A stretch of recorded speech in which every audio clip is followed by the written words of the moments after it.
Thôi trắng mặt người. Được. Một ôn nè.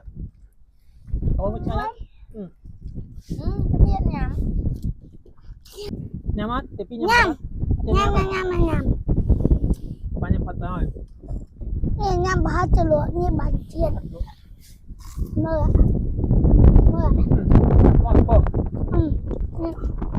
Dạ. Con phở. Đó. Con phở cái nó kiểu nhau. Nó làm cái gạo mưa.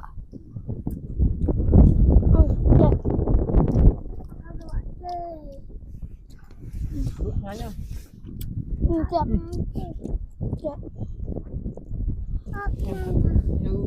Biết sao?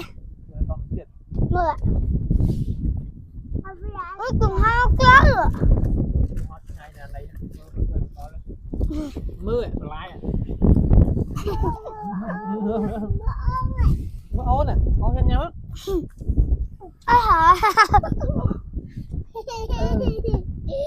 Mưa pa. Mới lắm rồi. Ô bạn gọi mưa thôi. Trắng mặt người.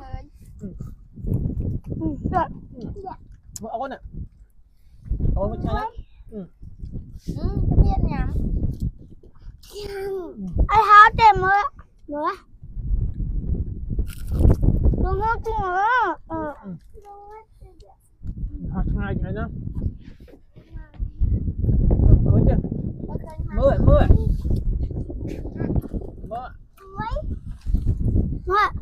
Mưa. Cái nhỏ kia cái ông muốn nó tập nào. Bây giờ muối cái bếp nào.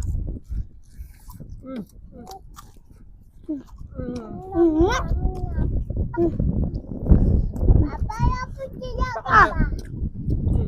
Apa dia kau?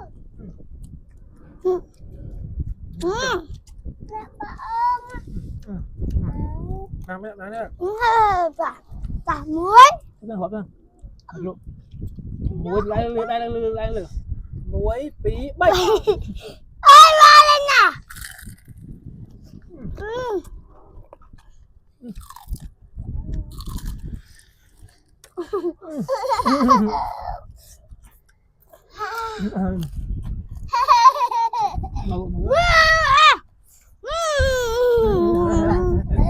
Rồi, mua đâu.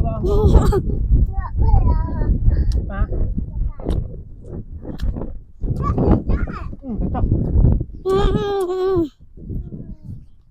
Chọn tiêu.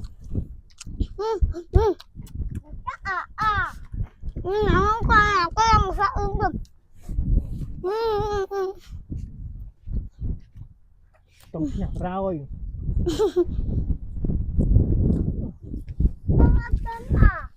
Con ăn có nhâm không? Cho ăn.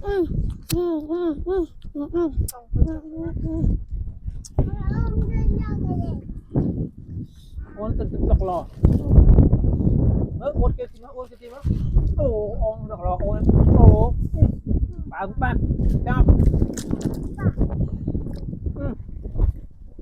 Nào rồi, chọc rồi còn đi. Vô, dạ. Đi bạn lục lối ớt.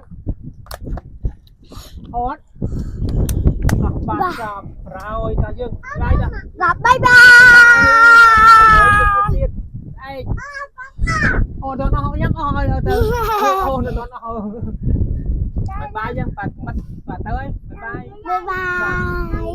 Liệt buồn. Bye bye, đặt ai chụp chung tiên. Bye bye.